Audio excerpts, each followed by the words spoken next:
कहानी है एक बहुत ही कामयाब लॉयर लियो के बारे में। उसके लिए केस जीतना और पैसे कमाना ही सबसे जरूरी चीज है। उसे फीलिंग्स, इंसाफ या फिर सही गलत से कोई फर्क नहीं पड़ता, बंदी को बस जीतना है। एक दिन गाड़ी चलाते वक्त लियो की गाड़ी का बहुत गंदा एक्सीडेंट हो गया। जब उसने आंखें खोली तो वो असल दुनिया में नहीं थी, उसकी आत्मा किसी और ही दुनिया में पहुंच गई थी। वहाँ उसे एक हिला देने वाली बात पता चली। दरअसल गलती से उसकी मौत हो गई थी। किस्मत के हिसाब से उसका टाइम अभी खत्म नहीं हुआ। इस गलती की वजह से आत्माओं की दुनिया के सिस्टम ने यह फैसला लिया कि लियो वहाँ रह नहीं सकती। इसकी बजाय उसे धरती पर ही किसी और इंसान के शरीर में भेज दिया जाएगा। ये सुनकर लियो बिल्कुल हैरान रह गई। अब कहानी वक्त में थोड़ा पीछे गई। अभी के लिए लियो का एक्सीडेंट नहीं हुआ है, हम उसे अभी लॉयर के रूप में ही देखते हैं। एक स्कूल की लड़की और उसकी माँ उसके सामने बैठी थी। लड़की के साथ उसके क्लासमेट ने जबरदस्ती की थी। वो लोग उस लड़के के खिलाफ केस करना चाहते हैं, लेकिन लियो उस लड़के की लॉयर है। वो चाहती थी कि उसका क्लाइंट जीत जाए। उसे सच जानने में कि लड़की के साथ कुछ हुआ कि नहीं हुआ कोई इंटरेस्ट नहीं था। लियो बिना किसी दबाव के बोली कि तुम ये केस कभी नहीं जीत पाओगे, प्रूफ ज्यादा है नहीं तुम्हारे पास। अगर केस किया तो बदनामी होगी वो अलग,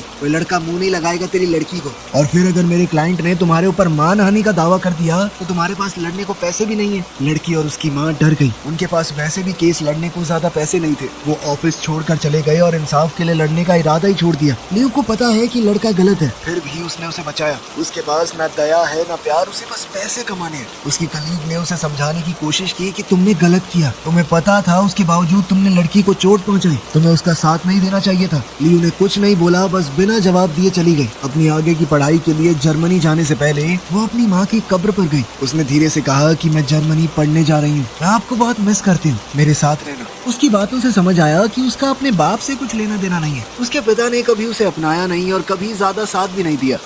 कब्र से वापस आते वक्त ही उसकी गाड़ी का वो गंदा एक्सीडेंट हुआ। अगले ही पल वो एक बहुत अजीब से हॉल में खड़ी थी, जहाँ बहुत सारे काउंटर्स लगे थे। कई आत्माएं लाइन में खड़ी थी। लियो को एक बार को तो समझ नहीं आया कि ये कौन सी जगह है। उसने एक काउंटर पर बैठी लड़की से पूछा कि मैम ये कौन सा प्लेस है। लड़की ने जवाब दिया कि ये किस्मत का काउंटर है, लोग मरने के बाद यहाँ पर आते हैं। लियो यकीन नहीं कर पाती, लेकिन सच यही था कि वो मर चुकी है। ये उसका शरीर नहीं, उसकी आत्मा है। थोड़ी देर बाद उसे वहाँ के डायरेक्टर के पास ले जाया गया। डायरेक्टर ने कहा कि सॉरी मैम, एक गलती हो गई है, आपकी मौत का टाइम नहीं हुआ था अभी, हमें एक दूसरी औरत को लाना था, उसका नाम भी लियो था और लोकेशन भी काफी आसपास थी, तो हमसे थोड़ी गलती हो गई, लेकिन हमें इसे जल्दी से जल्दी ठीक करना पड़ेगा। फिर उन्होंने कहा कि आज रात हम तुम्हें एक दूसरी औरत के शरीर में भेज देंगे, तुम्हारी यादें रहेंगी लेकिन चेहरा उसका होगा। आज उसका एक्सीडेंट होगा, जब उसकी आत्मा निकलेगी तो तुम उसकी जगह ले लेना। लियो ज्यादा कुछ समझ नहीं पा रही थी तो क्या ही बहस करती। अगली सुबह वो एक नई जिंदगी में आँख खोलती है। वो एक बिस्तर पर एक आदमी के साथ लेटी हुई थी। वो उसका नया पति है। उसे समझ आया कि अब उसके 2 बच्चे भी हैं जो उससे बहुत प्यार करते हैं। घर देखकर उसे पता चला कि ये औरत फुल टाइम हाउसवाइफ है, नौकरी वगैरह कुछ नहीं करती। वो अपने बेटे को स्कूल छोड़ने के बाद अपनी पुरानी लॉ फर्म में गई, लेकिन कोई उसे पहचान नहीं पाए। उसकी कलीग भी उसे अनजानी तरह से देख रही थी। लियो समझ गई कि बात करने का कोई फायदा नहीं है। गुस्से में वो और ज्यादा फंसा हुआ महसूस करने लगी। लियो ने सोचा कि मैं ये जिंदगी नहीं चाहती। वो एक चलती गाड़ी के सामने खड़ी हो गई, लेकिन ड्राइवर ने उसे देखकर गाड़ी मोड़ दी।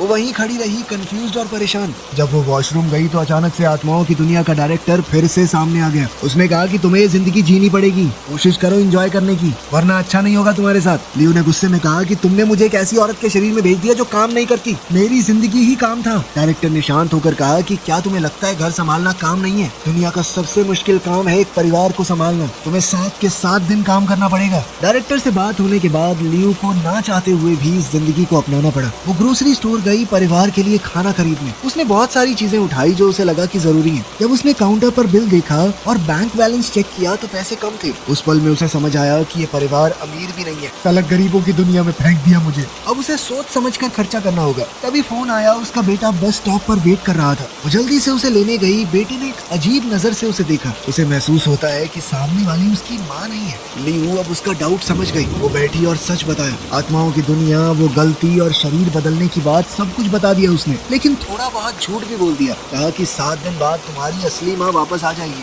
क्योंकि वो बच्चे का दिल नहीं तोड़ना चाहती थी। बेटा चुपचाप सुनता रहा और कहा कि ठीक है, मैं ये बात किसी को नहीं बताऊंगा। फिर बेटा उसे बताने लगा कि घर में किसको क्या पसंद है और क्या नापसंद। धीरे धीरे दोनों के बीच में एक प्यारी सी दोस्ती शुरू हो गई। रात को लियो ने सबके लिए खाना बनाया, पूरी कोशिश की, लेकिन जब परिवार ने खाया तो पति और बड़ी बेटी ने कहा कि टेस्ट बिल्कुल भी अच्छा नहीं है। लियो गुस्से में चिल्ला पड़ी कि बिना बकवास किए खाओ चुपचाप। सब चुप हो गए और बिना चूं भी किए खाना खाया।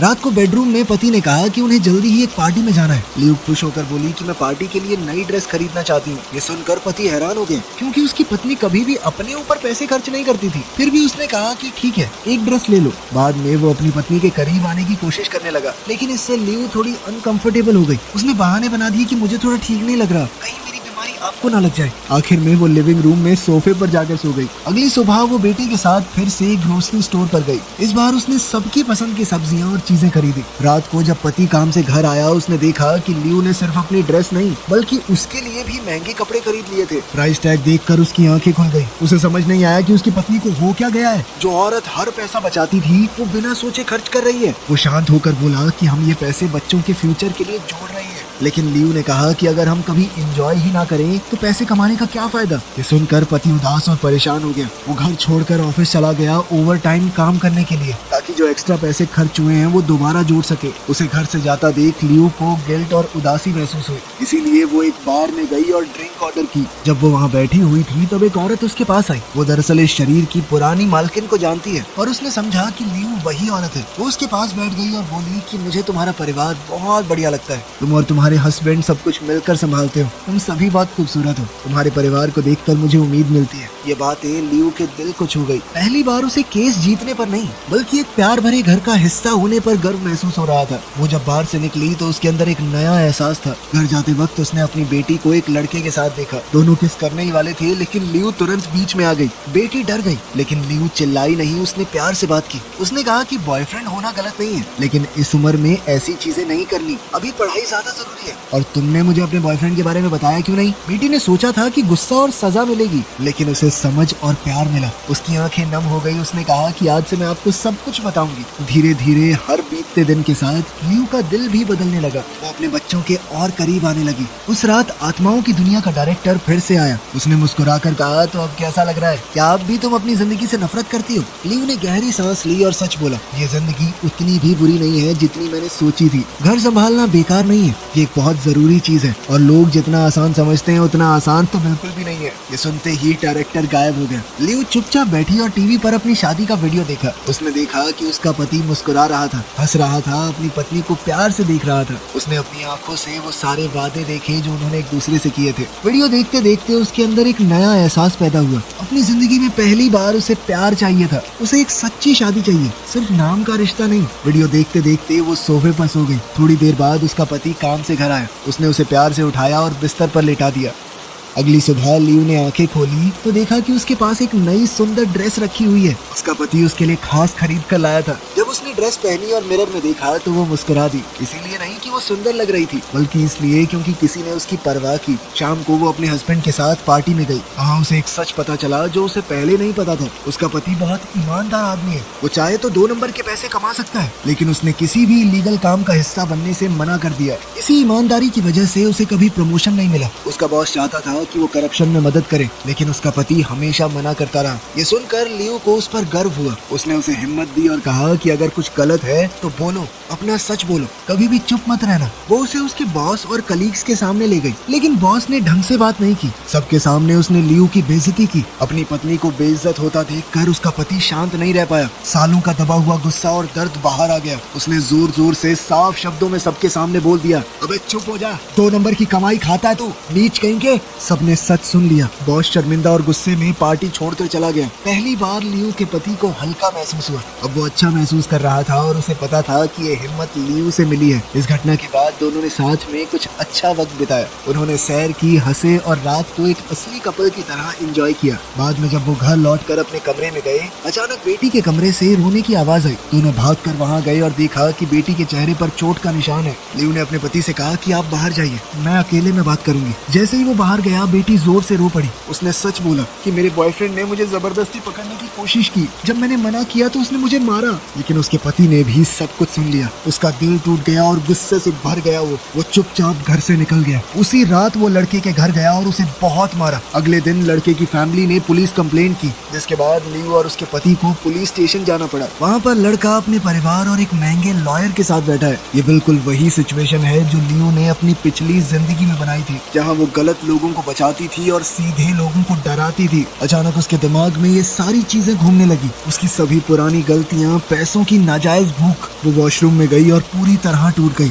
आंसू उसके चेहरे पर गिरने लगे। उसे समझ आया कि उसने कितना दर्द दिया है दूसरों को, लेकिन इस बार वो सिचुएशन से भागेगी नहीं। वो वापस आई और सीधी खड़ी हो गई। अब वो पहले की तरह कोई पत्थर दिल लॉयर नहीं है, बल्कि एक माँ और एक औरत है जिसे अब इंसाफ चाहिए। उसने हिम्मत और समझ के साथ बात की। उसने लड़के के परिवार के सारे झूठ खोल दिए और उन्हें उसी तरह से डराया जैसे वो पहले सीधे लोगों को डराती थी। कम से कम अब उसकी ये स्किल सही काम के लिए इस्तेमाल हो रही थी। डर कर लड़के की फैमिली ने कंप्लेन वापस ले ली। लड़के ने लियू और उसकी फैमिली से माफी मांगी। जब वो घर पहुंचे, बेटी अभी भी उदास थी। उसने कहा कि मैं कभी किसी लड़के पर भरोसा नहीं कर पाऊंगी। लियू उसके पास बैठी और प्यार से कहा, तुम एक गलत इंसान से मिली हो, इसका मतलब ये नहीं कि दुनिया के सारे मर्द बुरे हैं। एक बुरे इंसान की वजह से अपने दिल को सख्त मत करो। बेटी ने चुपचाप सुना और उसे गले लगा लिया। दिन ब दिन घर का माहौल बहुत प्यारा होता गया। उसका पति ज्यादा हंसने लगा, बेटा उसके पास रहने लगा, बेटी खुलकर सारी बातें करने लगी। घर एकदम जिंदा, प्यार से भरा हुआ लगने लगा। पहली बार अपनी जिंदगी में लियू ने वो महसूस किया जो उसे कभी नहीं मिला, प्यार, परिवार, अपनापन और खुशी। अब वो सिर्फ सांस नहीं ले रही, सच में जी रही थी। अगली सुबह जब लियू अपने बेटे को स्कूल छोड़ने जा रही थी, तभी अचानक कुछ चौंका देने वाला हुआ। उसका बेटा तेज तेज पलकें झपकाने लगा और अपनी आंखें पकड़ ली। फिर वो कहने लगा कि मुझे कुछ दिखाई नहीं दे रहा। उसकी आंखों की रोशनी पूरी तरह चली गई। लियू के अंदर डर बढ़ने लगा। वो उसे तुरंत हॉस्पिटल ले गई। डॉक्टर ने ध्यान से चेक किया और थोड़ी देर बाद डॉक्टर ने लियू की तरफ देखा और बताया कि उसकी आंखों का कॉर्निया खराब हो गया है। अगर अभी ऑपरेशन नहीं किया तो लड़का हमेशा के लिए अंधा हो सकता है। ये सुनकर लियू जाम सी हो गई। उसे डर, दर्द और बेहद बेबस महसूस हुआ, लेकिन उसने खुद को जैसे तैसे संभाला। उसने डॉक्टर से कहा कि ऑपरेशन शुरू कर दीजिए। कुछ घंटों बाद ऑपरेशन खत्म हुआ। डॉक्टर ने आकर बताया कि पेशेंट की आंखें बच गई हैं। लियू ने सुकून की सांस ली और उसकी आंखों से आंसू गिरने लगे। दुख के नहीं, ये सुकून के आंसू थे। अगले दिन जब वो हॉस्पिटल में बेटे से मिलने जा रही थी, अचानक उसके सामने डायरेक्टर आ गया। उसका चेहरा शांत लेकिन सीरियस था। वो धीरे से बोला कि तुम्हारे 7 दिन खत्म हो गए, अब वक्त आ गया है, तुम्हें मेरे साथ चलना होगा। लियू का चेहरा सफेद पड़ गया। उसने हॉस्पिटल बिल्डिंग की तरफ देखा और धीरे से कहा, प्लीज मुझे उन्हें एक बार और देखने दो, बस एक बार। डायरेक्टर ने धीरे से हाँ में सर हिलाया। वो अंदर गई, सबसे पहले बेटी से मिली। बेटी ने उसे जोर से गले लगाया। लियू का दिल टूट गया क्योंकि वो जानती थी कि ये पल वापस नहीं आएगा। फिर वो बेटे के कमरे में गई। बेटे ने मुस्कुराकर कहा कि माँ मुझे दिखाई दे रहा है। उसकी ये खुशी लियू को और चुभी क्योंकि उसे अब जाना पड़ रहा है। आखिर में वो अपने पति से मिली। दोनों चुपचाप एक दूसरे को देखते रहे। बिना एक भी शब्द कहे उन्होंने बहुत कुछ महसूस किया। इसके बाद भरे दिल के साथ वो हॉस्पिटल से बाहर आ गई। डायरेक्टर कार के पास इंतजार कर रहा था। वो कार में बैठी और दोनों उस जगह की तरफ चल दिए जहाँ पहला एक्सीडेंट हुआ था, वही जगह जहाँ से सब कुछ शुरू हुआ था। रास्ते में डायरेक्टर ने एक बाप की तरह प्यार से बोला, मैं तुम्हारे पिता को जानता हूँ, उसे भी तुम्हें और तुम्हारी माँ को छोड़ने का पछतावा है। वो माफी मांगना चाहता था लेकिन उसकी जिंदगी खत्म हो गई। लियू चुपचाप सुनती रही। उसकी आंखें आंसुओं से भरी हुई थी। डायरेक्टर फिर से बोला, तुमने सालों से दिल में गुस्सा रखा है, अगर हो सके तो उसे छोड़ दो। तुम्हारा बाप मरते दम तक माफी मांगने का मौका ढूंढता रहा। अगर उसे मौका मिलता वो वापस आ जाता। खैर, जैसे ही वो कार एक्सीडेंट वाली जगह पहुंचे, अचानक एक और टक्कर हुई। शीशा टूट गया, लोहा मुड़ गया और दुनिया अंधेरी हो गई। जब लियू ने आंखें खोली, वो हॉस्पिटल बेड पर लेटी हुई थी। वो जिंदा है लेकिन सब कुछ अलग अलग सा लग रहा था। उसे अपना परिवार, प्यार, हंसी, दर्द सब कुछ याद था। पिछले हफ्ते का हर दिन एकदम सच लग रहा था। वो तुरंत उठी और उस हॉस्पिटल में गई जहाँ बेटे का ऑपरेशन हुआ है। लेकिन रिसेप्शनिस्ट कंप्यूटर चेक करके बोला कि इस नाम के किसी बच्चे की आंख का ऑपरेशन नहीं हुआ यहाँ पर। लियू का चेहरा ठंडा पड़ गया। अब वो उस घर की तरफ भागी जहाँ वो 7 दिन से रह रही थी, लेकिन वहाँ अब कोई दूसरा परिवार रहता है। नई आवाजें, नए चेहरे। उस जिंदगी का कोई नामो निशान नहीं है जो उसे याद थी। उसने पड़ोसियों से बात की, उम्मीद में कि शायद कोई तो उसे पहचान ले, या तो उसके बच्चों का या उसके परिवार का जिक्र करे। लेकिन हर पड़ोसी ने एक ही बात बोली, हम नहीं जानते तुम कौन हो, ऐसी कोई फैमिली यहाँ नहीं रहती, हमने तो तुम्हें पहली बार देखा है। धीरे धीरे ये सच उसके दिल में बैठ गया। वो 7 दिन, वो परिवार, वो प्यार, ये सब कुछ इस दुनिया में नहीं हुआ। वो शायद सिर्फ एक सपना था, या जब वो कोमा में थी तो उसे वहम हुआ है। लेकिन चाहे वो चीजें असली नहीं थी, पर उन्होंने उसे हमेशा के लिए बदल दिया। उस पल में लियू समझ गई कि उसे आगे कैसे जीना है। अब वो पहले की तरह एक पत्थर दिल लॉयर नहीं रहेगी। कुछ दिनों बाद वो अपने लॉ ऑफिस में वापस गई। वो अपने कलीग से मिली और मजबूत आवाज में कहा, क्या तुम्हें पिछले हफ्ते का वो केस याद है? वो लड़का जिसे हमने डिफेंड किया था। मैं चाहती हूँ उस केस को दोबारा खोला जाए। मेरे पास सबूत है कि लड़की सच बोल रही थी। इस बार हम उस लड़की और उसकी माँ के लिए लड़ेंगे। उसका कलीग ये सुनकर हैरान हो गया, क्योंकि ये वो लियू नहीं है जिसे सब जानते थे। ये तो कोई अलग ही औरत है भाई। लियू अब इंसाफ का मतलब समझ गई थी। सिर्फ जीतना जरूरी नहीं था उसके लिए। ठीक होने के बाद लियू ने फैसला किया कि वो अपनी बहन और छोटी भतीजी के साथ रहेगी। अब उसे पता था कि परिवार कितना जरूरी है। वो रोज के काम में मदद करती, भतीजी के साथ खेलती और बहन के साथ वक्त बिताती। उसे ऐसा सुकून महसूस हुआ जो उसे पहले कभी महसूस नहीं हुआ था। एक शाम वो अपनी पुरानी फैमिली फोटो एल्बम देख रही थी। वो एक फोटो पर रुक गई जहाँ उसके माँ बाप साथ खड़े थे। फोटो में उसके पिता बिल्कुल उस डायरेक्टर जैसे लग रहे थे जो उसे सपने में मिला था। उस पल सब कुछ साफ हो गया। उसके पिता की आत्मा उससे मिलने आई थी। वो उसे रास्ता दिखाने आई थी, उसे बचाने आई थी और साथ ही माफी मांगने भी। उसकी भतीजी पास आई और पूछा कि ये आपके मम्मी पापा हैं? लियू ने धीरे से हाँ में जवाब दिया। भतीजी ने दोबारा पूछा कि अब वो कहाँ पर है? इस पर लियू ने बिना किसी गुस्से के सिर्फ प्यार के साथ मुस्कुराकर जवाब दिया, जहाँ भी है मुझे पता है वो मेरे साथ ही हैं और खुश हैं। पहली बार अपनी जिंदगी से उसे कोई शिकायत नहीं थी। जर्मनी जाने से पहले अपनी पढ़ाई कंटिन्यू करने के लिए वो अपनी माँ की कब्र पर गई। वो घुटनों पर बैठी और प्यार से पत्थर साफ किया। फिर हल्की सी मुस्कान के साथ धीरे से कहा, मैं पापा से मिली थी। आपने कभी नहीं बताया वो इतने हैंडसम है। अच्छा मेरी चिंता मत करना, मैं जल्दी वापस आ जाऊंगी और आपकी पसंद की वो वाइन भी लेकर आऊंगी। इसके बाद वो वहाँ फूल रख कर चली गई। जर्मनी जाते हुए प्लेन पर किस्मत ने उसे एक और सरप्राइज दिया। एक आदमी उसके पास आकर बैठ गया जिसे वो तुरंत पहचान गई। ये वही आदमी था जो सपनों की दुनिया में उसका पति बना था, लेकिन इस असल जिंदगी में वो अभी के लिए तो सिर्फ एक अजनबी है। वो उसे देखकर हैरान हुआ और बोला, लियू तुमने मुझे पहचाना नहीं? मैं तुम्हारी क्लास में था, तुमसे 2 लाइन पीछे बैठता था। बातों बातों में लड़की ने बताया कि मैं तुम्हें बहुत पसंद करता था। तब याद है एक बार प्रपोज भी किया था। लियू मुस्कुराई। उसे याद आया कि वो कितनी खड़ूस थी, सबसे दूर अपना अकेले रहती थी बस। जब दोनों एक दूसरे से बात करने लगे तो लड़के ने बड़ी ईमानदारी से बताया कि मैंने एक बिजनेस शुरू किया लेकिन वो फेल हो गया। अब मैं एक कंपनी में काम करता हूँ। लेकिन अब लियू को पैसों से कुछ खास मतलब नहीं था। लियू को दिख गया कि ये लड़का बिल्कुल वैसा ही है, ईमानदारी से भरा हुआ, और अपनी सपनों की दुनिया में तो वैसे ही उसे पति मान चुकी थी। अब लियू ने मुस्कुराकर धीरे से पूछा, तुम्हारे बच्चे कैसे हैं? वो हंसा और बोला, बच्चे? मेरी तो अभी शादी भी नहीं हुई। लियू भी हंस पड़ी। अब उसे सब कुछ समझ आ गया था। वो बच्चे जिन्हें उसने प्यार किया, गले लगाया, बचाया, वो सिर्फ कल्पना नहीं थी, वो उसका फ्यूचर था। वो उन दोनों के होने वाले बच्चे हैं। लियू ने धीरे से पूछा कि क्या मैं तुम्हारा नंबर ले सकती हूँ? और उस पल में उसने घबराहट को नहीं, प्यार को चुना। वीडियो पसंद आई तो लाइक कर देना।